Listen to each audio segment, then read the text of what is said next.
Cricket ஃபேன்ஸுக்கு வணக்கம். So Maxwell 2 போட்டிகளுக்கு ரூல்ட் அவுட் அப்படிங்கிற மாதிரி சொல்லியிருக்காங்க.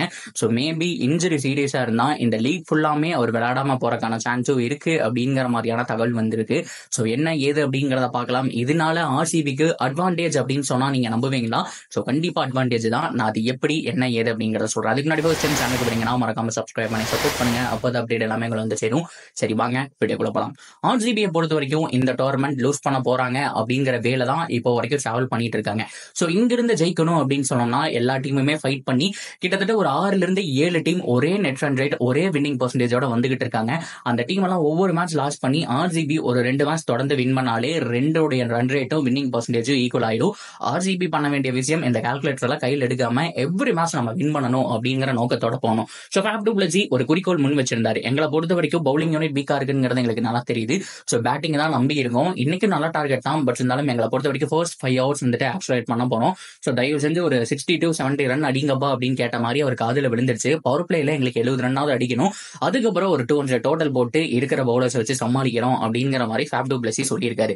இதுக்கு நடுவுல மேக்ஸ்வெல் உண்மையாலுமே பிக்கஸ்ட் ஸ்கேம் பண்ணி இருக்கிறாரு அப்படின்னு தான் சொல்லணும். ஏன்னா ஆர்சிபிக்காக பெருசா ஆடவே கிடையாது. வேர்ல்ட் கப்ல எல்லாம் வந்துட்டு செமையா பெர்ஃபார்ம் பண்றாரு. ஆர்சிபிக்காக என்னையா பண்ணி வச்சிருக்கேங்கிற மாதிரி இந்த சீசன்ல பெருசா எந்த ஒரு இம்பாக்ட் கிரியேட் பண்ற இன்னிங்ஸும் விளையாடல. அண்ட் பவுலிங்கும் ஓரளவுக்கு சும்மா தான் போட்டிருக்காரு. ஸோ போன மேட்ச் வில் ஜாக்ஸை பார்த்தோம். ஒரு வெறித்தனமான ரெட் ஹாட் ஃபார்ம்ல இருந்தாரு. ஸோ அவர் ஃபேஸ் பண்ண 2 பாலுமே நச்சுன்னு இருந்தது. இன்னும் கொஞ்சம் அவருக்கு டைம் கிடைச்ச பொறுமையா ஆடினா ஸோ கண்டிப்பா ஹோப்ஃபுல்லி ஃபர்ஸ்ட் 50 முதல் மேட்ச்லயே அடிச்சிருப்பாரு. ஸோ அன்பார்ச்சுனேட்லி மிஸ் ஆயிடுச்சு. பட் இருந்தாலும் மிடில் ஆஃப் த பேட்ல வந்துட்டு கரெக்டா பால் படுதுங்க. ஸோ அந்த அளவுக்கு ஃபார்ம்ல இருக்காரு. ஸோ அதை தாண்டி நல்ல பவுலிங் கூட போன மேட்ச்லயே வந்துட்டு ஒரு விக்கெட் எடுத்தாரு. கொஞ்சம் எக்ஸ்பென்சிவ் தான். பட் இருந்தாலும் வந்துட்டு எல்லாருமே அடி வாங்கும் போது அவர் மட்டும் என்ன விதிவிலக்கு கிடையாது.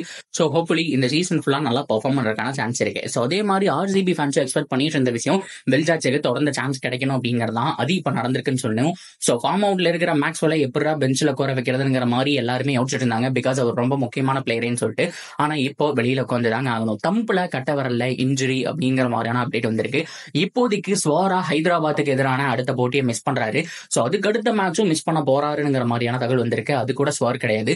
சோ இந்த 2 மேட்சை பொறுத்து ரொம்ப இன்ஜுரி சீரியஸா இருந்தா இந்த லீகே ரூல்ட் அவுட் ஆன சான்ஸ் இருக்கு. சோ அது கொஞ்சம் பாசிட்டிவா அப்படின்னு கேட்டா சோ கண்டிப்பா கிடையாது. அதுக்கான பர்சன்டேஜ் ரொம்ப ரொம்ப கம்மி தான். ஆனா குறைஞ்சபட்சம் 2 மேட்ச் வந்துட்டு மிஸ் பண்ண போறாரு.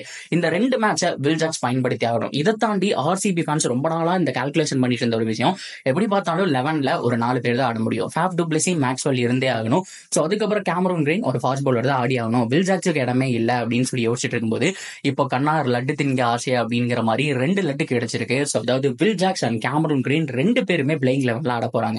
சோ இதனால ஆர்சிபிக்கு கண்டிப்பா இருக்கக்கூடிய மேட்சஸ் எல்லாமே பாசிட்டிவ் தான் சொல்லுவேன்.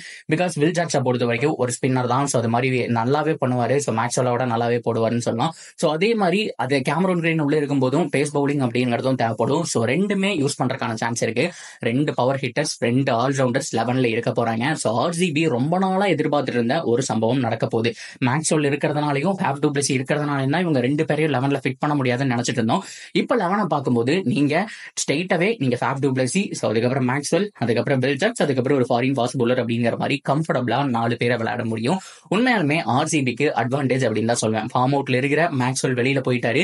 இப்போ ஃபார்ம்ல இருக்கக்கூடிய இந்த 2 பேர் உள்ள வராங்க. சோ 2 பேர்ல யாராவது ஒருத்தர் 50 அடிச்சா கூட ஸ்கோர் அப்படிங்கிறது 200 அப்புறம் போயிடும்.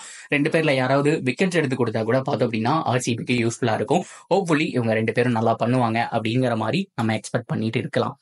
சரி ஓகே, ஆர்சிபியை பொறுத்த வரைக்கும் இன்னும் 8 மேட்ச் இருக்கு. ஆல்ரெடி நான் சொன்ன மாதிரி எல்லா டீமுமே இப்போ முட்டி மோதிட்டு தான் இருக்காங்க. ஸோ டெல்லி ஆகட்டும், அது மட்டும் இல்லாமல் லக்னோ ஆகட்டும், ஆல்மோஸ்ட் எல்லாமே சிமிலர் கேம்ல தான் இருக்காங்க. சிமிலர் பாயிண்ட்ஸ்ல தான் இருக்கிறாங்க. அதே மாதிரி சிமிலர் கேம்ஸ் தான் வின் பண்ணியிருக்காங்க. அதுதான் ரொம்ப ரொம்ப முக்கியமான விஷயம். ஸோ இந்த சமயத்தில் டாப் 3 அப்படிங்கிறது ஓரளவுக்கு சுவாரா தெரியுங்க. சிஎஸ்கே நெக்ஸ்ட் மேட்ச் வின் பண்ணா தெரிஞ்சிடும் புஷ் பண்ணிடுவாங்களா இல்லைன்னு சொல்லிட்டு. ஸோ மொத்தப்படி இந்த கேகேஆர் 6 போயிடுவாங்க. இந்த 3rd and 4th பிளேஸ்க்கான ரேஸ் அப்படிங்கிறது 8 டீமுக்குள்ள நடக்கும். ஸோ அதுல 4th பிளேஸ் பிடிக்கிறதுக்கான டீம் அப்படிங்கறத பார்த்தோம் அப்படின்னா நெட் ரன் ரேட் வித்தியாசத்துல தான் உள்ள வருவாங்க. சோ ஆர்சிபிக்கு கண்டிப்பா ஓவரா நெட் ரன் ரேட் மட்டும் பிளஸ்ல இருந்தாங்கன்னா சோ அடிச்சு பிடிச்சு குவாலிஃபை அப்படிங்கிற மாதிரி போலாம். சோ ஆண்டி ஃபிளார் இதுக்கு முன்னாடி பண்ணியிருக்காரு. சோ மத்த டீமை வந்துட்டு அவர் கைட் பண்ணும்போது இந்த மாதிரி ஏகப்பட்ட சுச்சுவேஷன்ல இருந்து புஷ் பண்ணி மேல கூட்டிட்டு போயிருக்காரு. சோ ஆர்சிபியை புஷ் பண்ணி கூட்டிட்டு போவேன் அப்படிங்கிற மாதிரி சொல்லியிருக்காரு. சோ இந்த 8 மேட்ச்ல வில் ஜாக்ஸ் கன்சிஸ்டன்டா ஆடி அவங்க வின் பண்ணாங்க அப்படிங்கிற பட்சத்துல சோரா உள்ள போயிடுவாங்க அப்படிங்கறதுல துளி கூட மாற்றம் கிடையாது. சோ ஹோப்ஃபுல்லி இது நடக்குதா அப்படிங்கறதெல்லாம் பார்க்கலாம். நீங்க என்ன நினைக்கிறீங்க அப்படிங்கறதெல்லாம் சொல்லுங்க. தொடர்ந்து அப்டேட்டுக்கு சேனலோட நினைச்சிருக்கேன். மறக்காம சப்ஸ்கிரைப் பண்ணி சப்போர்ட் பண்ணுங்க.